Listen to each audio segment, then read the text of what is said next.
everybody. Bearded Griller. Got my new cooler, which I'm going to use for my vessel for my Anova immersion circulator.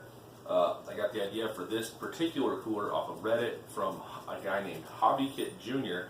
He did his a little different than I'm going to do mine today, but I figured, hey, I'm doing it. I may as well show you guys how to do it in case you guys decide to pick one of these up. You can get this cooler on Amazon for about $16, I think. It's really nice size. It's not super deep. It's 25 quarts. The Anova is rated for right at about 5 gallons, which is 20 quarts. So either you don't fill it up all the way, or just the extra efficiency you get from it being a cooler instead of just a cast iron pot. It works itself out. So we're going to need your bracket to measure with, trusty tape measure, a Sharpie, some tape so you can draw it out without coloring all over your new cooler. Got a coping saw, got a 3.5-inch hole saw, a little bit of construction lubricant, and your Anova. So what I did first is I measured out my cooler, I found center, I marked this out, I mounted my bracket with the lid off, figured out that about 4 inches in, where I drew my line across, is right about where this ended.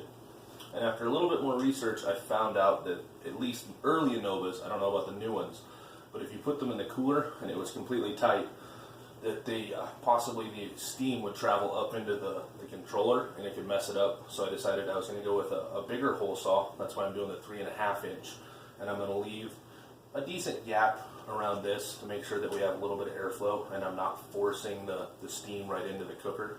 So like I said, I drew that out, found my 4 inches, drew my line across, set my center mark. Let's get to work on this.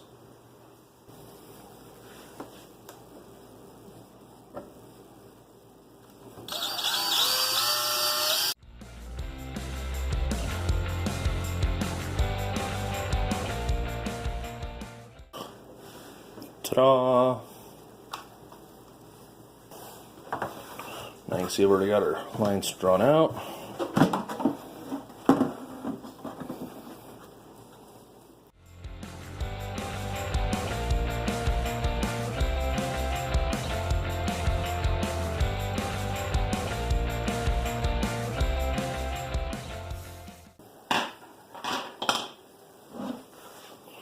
Voila! Alright, as you can see, didn't turn out too shabby. Got a couple of holes right here. I'm going to get some food grade silicone. I'll fill that in, just to avoid this from getting funky from all the steam and everything else inside. Let's see how it mounts up.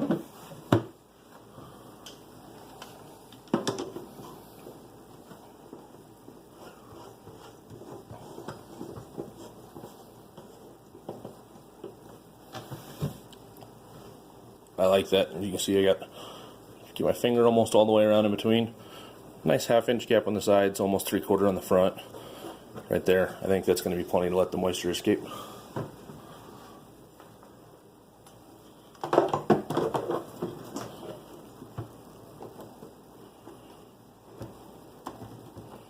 And I need to check my stuff. Right on and off. See you guys next time. Bearded Griller.